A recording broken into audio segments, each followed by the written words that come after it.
What's going on, guys?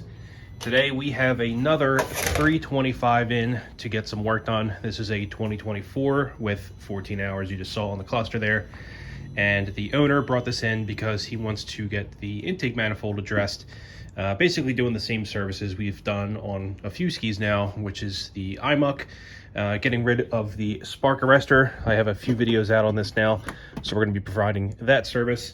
And of course, we're also going to be doing the shaved studs mod. If you haven't watched the videos in the past, basically the 325s are known to have a boost leak issue, specifically on cylinder 2, but it's not limited to cylinder 2. And that can be found to have a boost leak, especially in the upper RPM range. I tend to find the boost leaks around 15 PSI or so, but they can be pretty much anywhere. So what I'm going to do first is I'm going to do a boost leak test on this ski just to see if it is leaking at all. And then we're going to go ahead and tear into the manifold.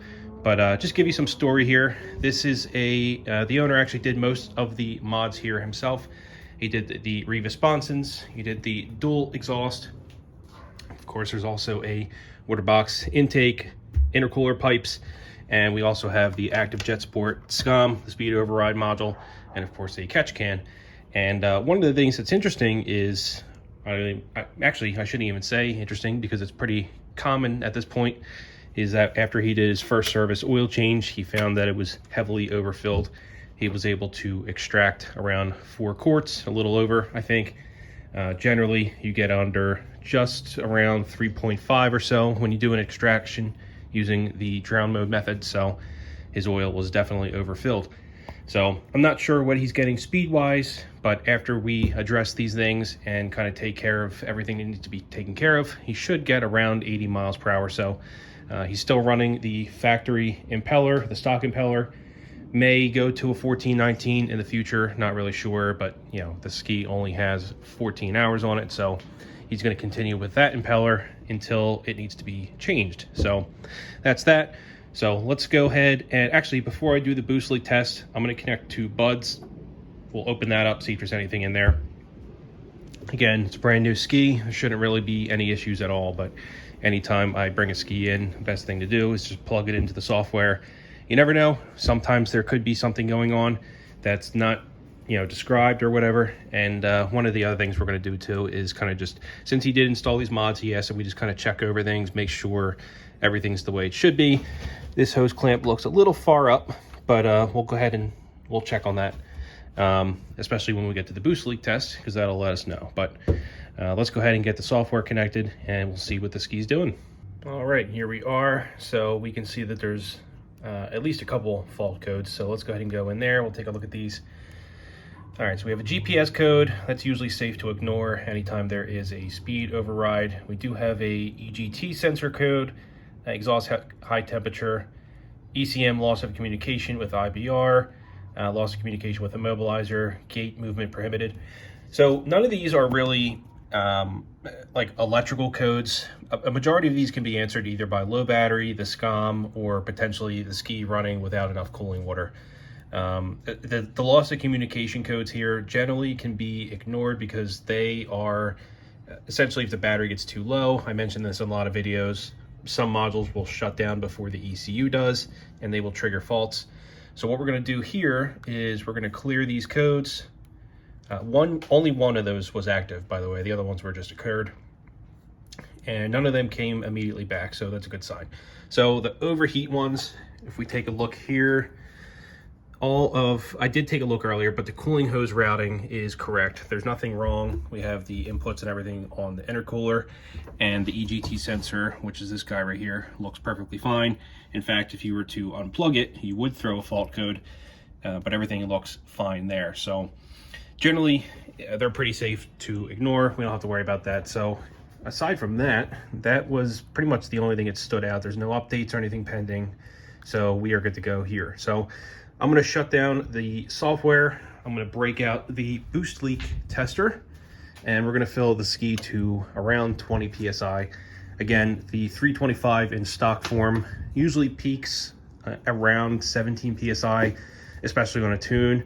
If you're just running the speed override, you're probably not going to hit that high, but just anytime you're doing a boost leak test, you want to go slightly above what your normal conditions are just to simulate worst case scenario. So I'm going to go ahead and prepare this. This is running an aftermarket air intake, the GT40 Marine air intake. So all we need to do is remove that clamp down there. We'll slap on the boost leak tester. I'm going to fill up the air compressor. We'll get that connected, and we just need to fill it up to 20 psi. So let's go ahead and get that started. Actually, you know what, guys? Take a look at what I just found. Pull this up here. I see a bunch of, well, it's dried up for the most part now, but pink fluid. So I'm not sure what that is. Could be leftover anti-corrosion spray, could be antifreeze, could be anything. And as a matter of fact, it also looks like our coolant is slightly low. Not low, but it's definitely under the line that's provided. So I will be taking a look at that later, but for now, let's go ahead and continue on with the boost leak test.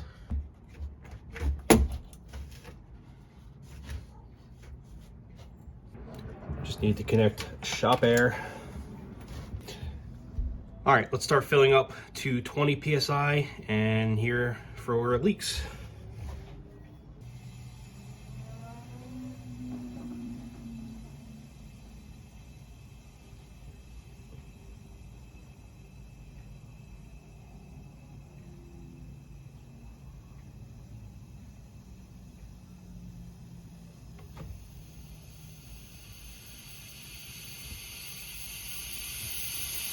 All right, we are, now listen to that. We got to, hear that?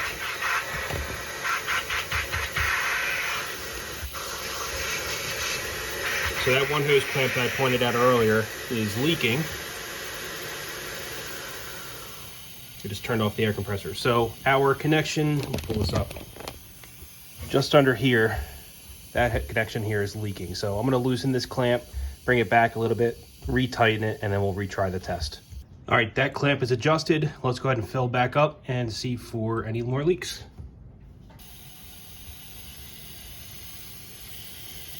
Yep, we have a new leak. Listen for that. I'm going to go ahead and turn off the compressor.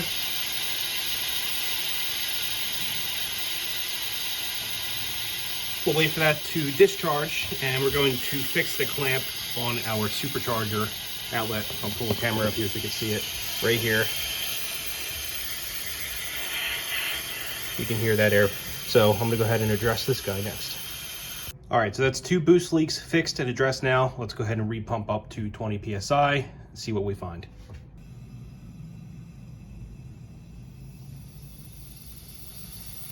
All right. Not sure if you can hear it, but that is, of course, the cylinder 2 leak right there, just as I said. So we'll go ahead, I'm going to depressurize, and we'll start the process of moving the manifold so we can get those studs shaped. And just like a rocket, our blow-off valve also popped off because that wasn't tight enough. So I think that one over here, yeah, this wasn't on there tight enough. So we'll go ahead and get this mounted.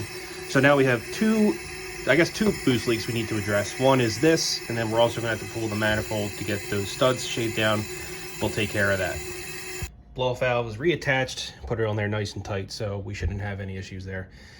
Once I get the manifold back together, I'm going to put zip ties on these guys as well. They're on there pretty tight, but you definitely do not want this popping off when you are riding because you will have a vacuum leak and also boost leak, but worst case, your blow-off valve is not going to operate correctly. So we'll put zip ties on those once we're all finished. But in the meantime, I'm going to go ahead and start pulling down the manifold. Now, I've made plenty of videos on this, so I'm not even going to go into detail about it. I'll just explain the process real quick. If you need more help, you can reference the other videos I have, but we just need to remove the charge pipe here going into our throttle body. Of course, our throttle body electrical connection. We need to pop off our cooling tank hose here on the back.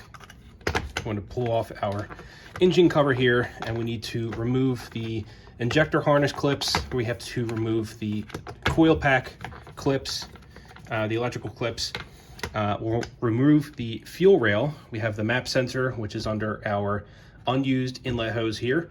And then we have, I believe 7 or 8, I forget how many, E8 bolts that are holding the manifold onto the block. So I'm gonna go ahead and pull this out. We'll bring it onto the bench.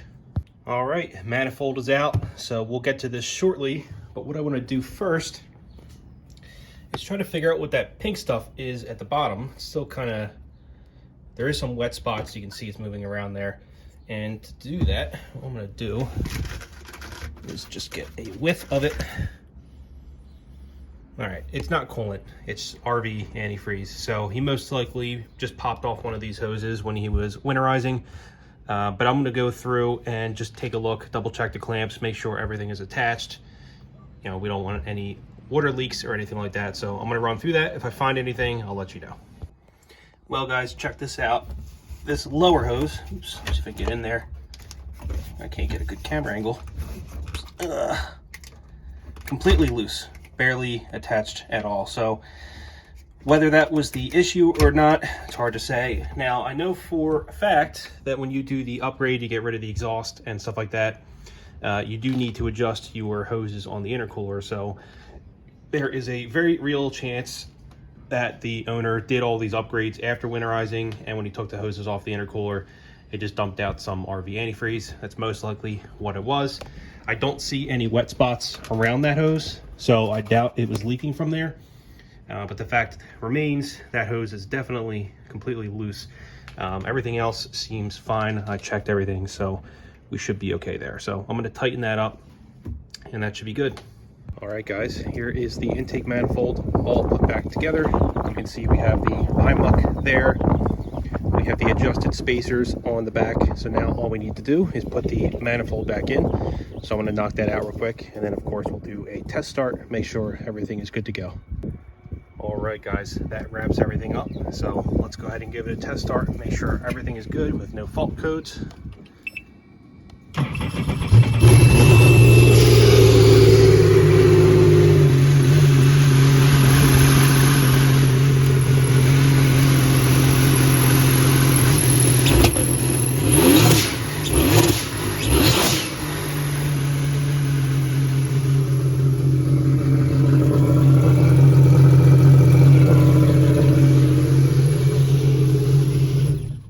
Good to me. No fault codes, but we do have a low fuel warning, so that is perfectly fine.